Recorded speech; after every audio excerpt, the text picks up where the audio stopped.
I actually thought that this was the end. The 12-hour surgery needed to remove a football-sized tumor from a man's heart. There's less than 30 cases described in the world. The next steps for this baby girl after being born with a rare condition, and new purple tomatoes growing with added health benefits.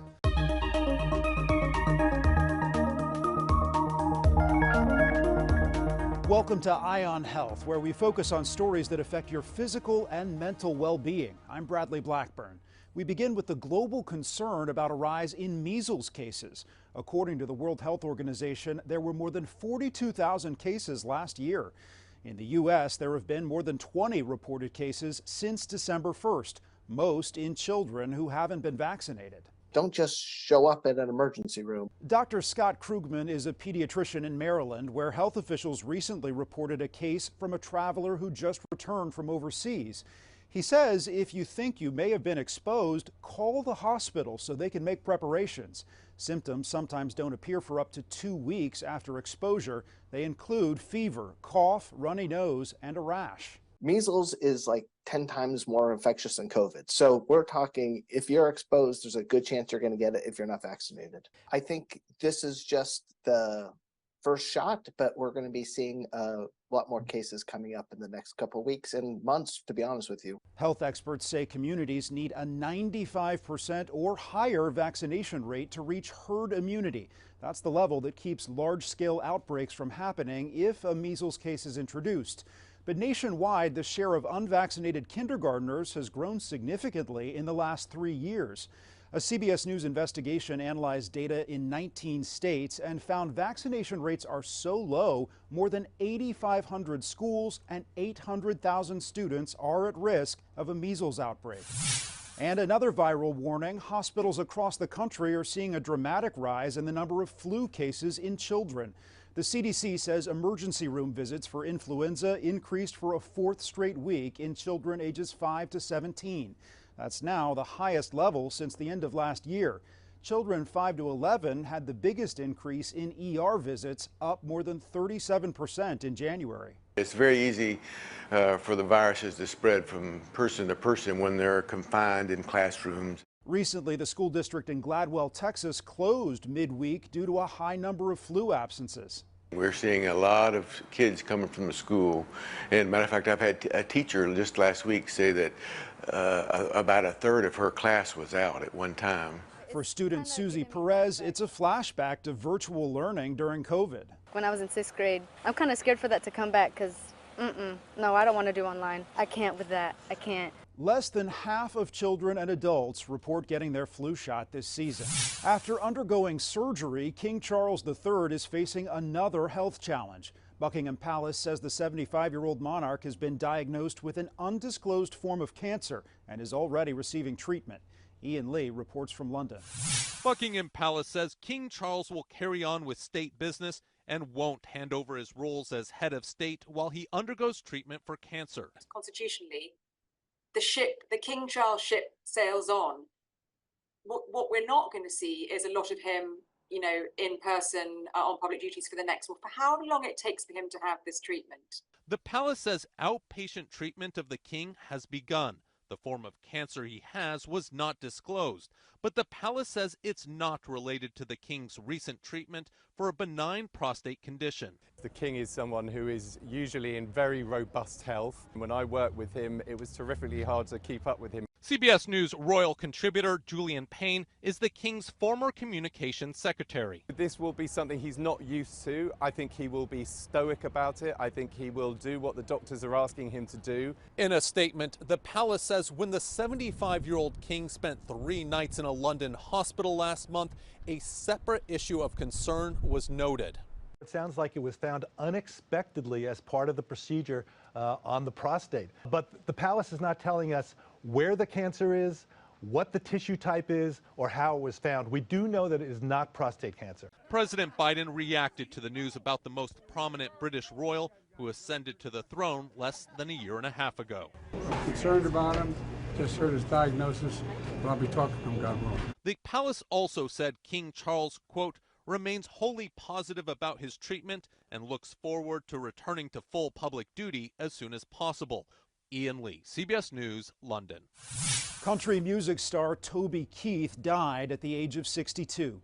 The singer had announced in June of 2022 that he was undergoing treatment for stomach cancer. He was really working hard to fight against this diagnosis and struggling to make sure that he could sing, even though, a lot of the operation had changed the way that he sang, and he was still performing. Executive editorial director for People, Alicia Dennis, says when Keith made his fight against cancer public, it helped encourage others also fighting the disease. It's really important when people feel that they can share those kinds of very personal, moments with the public and with their fans, to be able to help people understand that they need to be checked and diagnosed and that they're not alone in this fight, the struggle against cancer. A statement was released on Keith's social media account saying, quote, "He fought his fight with grace and courage. Please respect the privacy of his family at this time." As for cancer treatments, the FDA is urging drug makers to test lower doses of some cancer drugs. Chemotherapy is typically most effective at what's known as the maximum tolerated dose, but that isn't always the case for newer, more targeted drugs. There has to be a paradigm shift from maximum tolerated dose to minimum effective dose. Jill Feldman has fought lung cancer for 15 years. She says the high doses of her medication were excruciating. Within 8 weeks, I dropped over 15 pounds. I had mouth sores in my mouth and down my throat. I had lacerations in my fingers and on my feet. She worked with her doctors to lower the dose, a risk she felt was worth taking. The problem was there wasn't any evidence that showed the efficacy was the same. Doctors say because each patient reacts to medicine differently, it can be difficult to personalize dosage. So in the long run, we certainly hope that moving away and pivoting away from chemotherapy towards these newer next generation molecularly targeted drugs and immunotherapy drugs will mean more efficacious drugs, more effective drugs, better outcomes, greater survival without the side effects. The draft FDA guidance was released last year, and in 2022, the agency launched Project Optimus, which aims to develop strategies for dose optimization. February is a time for love, but also for other matters of the heart. During American Heart Month, doctors raise awareness about the #1 killer of men and women in the U.S., heart disease. Controlling risk factors like high blood pressure and cholesterol is critical, but a new national survey shows many Americans don't know their numbers.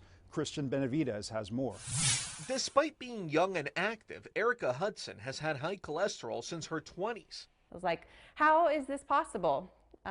Having high cholesterol is because you're unhealthy. She says she didn't want to take medication because she was starting a family. Then her father died of coronary artery disease when she was in her 30s. It makes you think about things a little bit differently. Even though my diet and exercise was going pretty well, we needed to do more. Most Americans don't know the numbers that can help predict heart disease. Less than half know their blood pressure or healthy weight, and less than 1 in 5 know their cholesterol or blood sugar levels, according to Ohio State University Wexner Medical Center. If you know your numbers, you can really make a difference in your life. For blood pressure, top number should be under 120, bottom number under 80. For blood sugar, less than 100, or a hemoglobin A1C of less than 5.7. For cholesterol, talk to your doctor about your recommended range of LDL bad cholesterol and triglycerides. The other numbers that we look at is your body mass index, normal range, less than 25. Another important number, the recommendation for adults, is 7 to 9 hours of sleep. Erica is now 37 with 2 children. She says cholesterol lowering medication kept her numbers good, not good enough. Doctors added another self-injected medication. In my case, my family history, there's really nothing that I could do in my normal life to get those numbers down. They're now in a healthy range. Christian Benavides, CBS News. Continuing Heart Month, an Illinois man is grateful for his life after doctors made a frightening discovery. They found an extremely rare tumor the size of a football in his heart. The surgery to remove it took 12 hours. We should warn you, some of the images in this story are graphic. Naomi Ruckham reports. It's been 1 year since Michael DeLillo received a life-changing diagnosis. You really start to think of the value of life and how important everything you do is to not only yourself, but the people around you. The 69-year-old grandfather had been experiencing some chest discomfort and pain. Tests showed Michael had a large mass growing into his heart and causing damage. 2 different surgeons said it was too risky to try to remove the tumor. I actually thought that this was the end. That's when a team at Northwestern Medicine decided to take on the risky and complex case. This was a quite large tumor, larger than anything I'd ever seen. And the fact that it was invading into chambers of the heart was a particularly ominous sign, because that means that in order to get it out, we would have to reconstruct parts of the heart. Cardiac surgeon Dr. Christopher Mehta and his surgical team removed the entire football-sized tumor, weighing more than 1.5 pounds. Then they repaired the damage to the structures of the heart. We had to sort of take out portions of the right heart, the pulmonary valve, and the pulmonary artery in order to safely get the entire tumor out. Michael remained in the ICU for 5 weeks, then went to a rehab facility. He says the long recovery has been a challenge, but he's so grateful his surgeons took a chance on him. Oh, this entire new lease on life. You know, the old cliche of every day it's a bonus is true in my case. He's looking forward to spending more time with his family, including his soon-to-be 6th grandchild. Naomi Ruckham, CBS News. An estimated 68 million Americans placed a bet on the Super Bowl this year. That's a record number, due in large part to the growing legalization of sports betting. For many, it's a way to increase the enjoyment of watching a game, but for others, it's part of a gambling addiction. According to Yale Medicine, about 1% of adults and up to 7% of adolescents have a gambling disorder. Our callers are now trending to be younger. Carolyn Hawley is with Virginia's Partnership for Gaming and Health. She says more parents are calling the state's gambling hotline with concerns about their children. What we're seeing is gambling with this expansion. It's just become normalized. We're having to build more because the need is greater than what we're expecting. Officials say in the last 4 years, they've seen calls increase by nearly 1,000%. Addiction experts recommend parents pay attention to their child's spending habits and what they're doing online. Coming up, the rare genetic disease that caused this baby to be born without eyes, and how your dentist may be using artificial intelligence.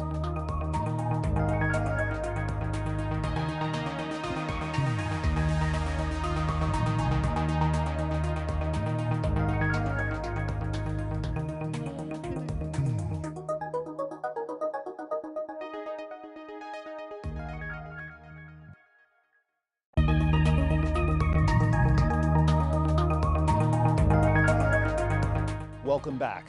Through Taylor Ice's pregnancy, there was no sign of any problem. And even in the moments after birth, everything seemed okay with her newborn daughter, Renly. I did notice that she wasn't opening her eyes right away. So I'd asked the nurse, and she had told me, well, in the womb it's dark, so they don't normally open their eyes right away. But that moment never happened. The pediatrician's going over the baby, and then he just stops with the examination. He looks up at us and says, your daughter doesn't have any eyes. I just said it so bluntly. And I just looked at us what do you mean, they're small? And he said, no, they're not there. And then I just burst into tears because, I don't think I could fully process what that meant at the time. This is an incredibly rare condition. There's less than 30 cases described in the world. A closer look at baby Renly's genetics by Dr. Nate Jensen revealed something called PRR12 disorder. She was born without any eye tissue or an optic nerve and does not produce the stress hormone cortisol. In PRR12 disorder, there's a spectrum of how patients are affected by it. Some patients with the same gene change might just have one eye affected and it might be totally absent, like in Renly's case, or it might be just smaller. In Renly's case, both of her eyes are affected and they both are completely absent. Research for this condition is limited, but Dr. Jensen says it could impact Renly developmentally and intellectually. We had a better chance of winning the Powerball. But these new parents say they did win the jackpot, bonding with their child. Kind of like the whole world in your hand. In the long run, I feel like it was us that was chosen to help her out along the way, and that we would learn from her as well. Renly was born in November. She just recently had surgery to unfuse her eyelids and put spacers in so her face can develop normally. Whether it's snoring, tossing and turning, or using a screen, there are a lot of ways to disrupt your partner's sleep at bedtime. One way to overcome the issues, getting a sleep divorce. The American Academy of Sleep Medicine surveyed more than 2,000 adults and found millennials are the most likely generation to sleep in separate spaces. The snoring is the big one. Stephen King has been married for 30 years. On occasion, he and his wife have split up for sleep. Maybe one person will try to get to the bedroom earlier, like a whole hour earlier, just to fall asleep faster, or just go into a whole nother room, either in the guest room or in the basement. Doctors say getting good sleep is key to a healthy lifestyle and a healthy relationship with your significant other. It can also affect your memory and your cognition, and definitely affect your mood, increase the risk of depression, anxiety. Dr. Sanjay Shah from LifeBridge Health says don't start with a sleep divorce. Instead, try talking to your significant other about any issues and see a doctor in case there are medical problems causing sleep symptoms. In the dentist's chair, there's a new tool to help keep smiles healthy: artificial intelligence. Stephanie Stahl has more on how dentists are using AI to improve treatments. This could turn into tens of thousands of dollars in root canals and crowns if we don't act. Dr. Kai Williams explaining to his patient, Patrick Kipp, how artificial intelligence helped figure out what was causing his pain. The system noted a possible area of infection or a fracture of the tooth. Something Kipp said was missed by other dentists he visited, with repeated complaints of a toothache. It was quite a process. It was a lot of pain, a lot of confusion, a lot of difficulty figuring it all out. He finally turned to Dr. Williams at Dental House in Middletown, Delaware, who in addition to traditional dental evaluations also uses artificial intelligence, AI. It's just an amazing diagnostic tool as a second opinion. Artificial intelligence is a computer system that collects millions of dental images that show different conditions. The AI software can in seconds compare and analyze new images. It is truly going to become the gold standard in the dental industry. Here's a traditional x-ray, and now shown in pink with the AI application.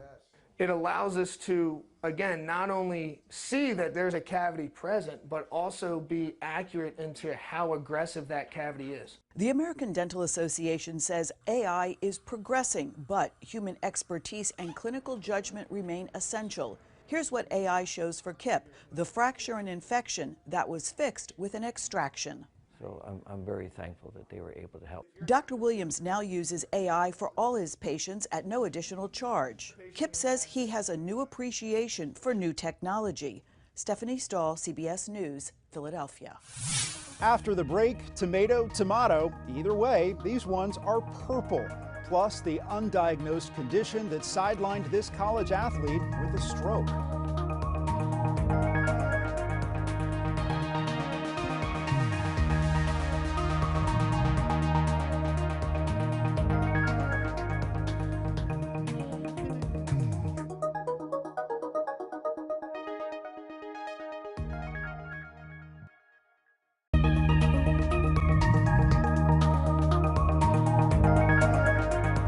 Welcome back. At just 18 years old, Kylie Law had a stroke due to an undiagnosed condition she's had since birth.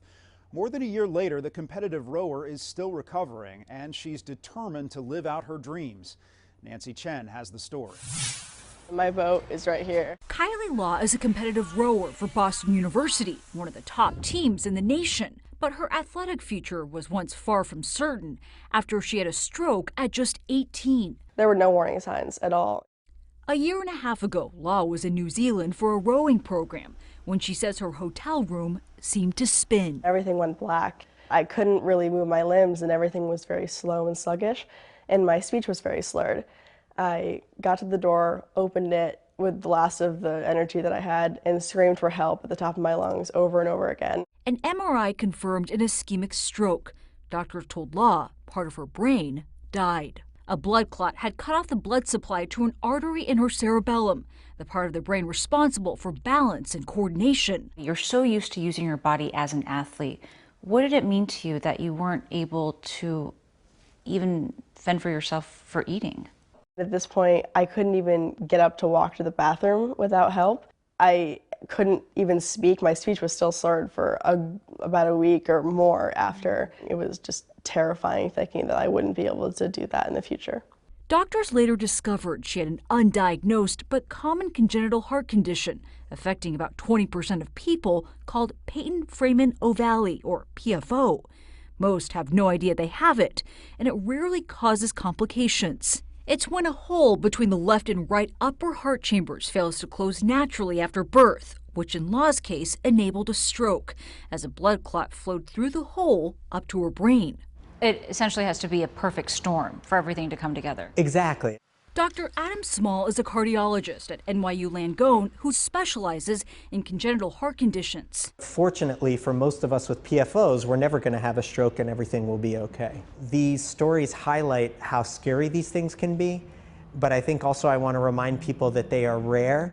As part of her recovery, Law underwent a non-invasive procedure to close the hole in her heart. Although she still has residual effects from the stroke today, the now 20-year-old has settled into a new normal. My whole right side is affected and weakened, so I used to be right-handed. I'm a lefty now, so I'm ambidextrous and mostly left-handed. You had to teach yourself that, essentially. I did have to teach myself that, yes. Did you think this might be permanent? Well, I knew that it does happen, but at the time, I just almost immediately thought to myself, like, this won't be me. And she's proved that. Just 10 months after her stroke, Law helped row her team to second place in the national championships. Nancy Chen, CBS News. There are red tomatoes and green tomatoes, but would you sink your teeth into a purple one? A California company is bioengineering the fruit and claims that color comes with some real benefits. Ashley Sharp got a taste. It's not your everyday greenhouse. This is the lab where we're developing new varieties of tomatoes, we're producing seeds, and then we're trialing them. A quick walk through and it becomes clear it's actually a science lab. Through the natural ripening process, instead of turning red, they turn purple. Where tomatoes are bioengineered to grow a bit different. For thousands of years, people have been developing better fruits and vegetables. Nathan Pumplin runs Norfolk Healthy Produce. Our founder, Professor Kathy Martin, developed a special way using bioengineering to make a high antioxidant purple tomato. The unique purple pigments are ripe with health benefits. Anti-inflammatory activity, anti-cancer properties, they're good for heart health, lung health, and most of us simply don't eat enough of them. But why purple? That color comes from naturally inserting the genes of a snapdragon flower into the fruit. And so what's great is this is now part of the tomato genetics. We don't need to inject anything into the tomato. From the vine to the table. I love how these taste. Of course, we had to try it ourselves. So cheers. Cheers. That's really good. Saying bioengineering has the potential to drive food sustainability and decrease greenhouse gas emissions. The more people see this and see the benefits and become comfortable with it, the more we'll be able to get the benefits as a society. A treat to the taste buds and budding food science. Ashley Sharp, CBS News, Woodland, California. That's this week's Eye on Health. I'm Bradley Blackburn. Thanks for joining us, and be well.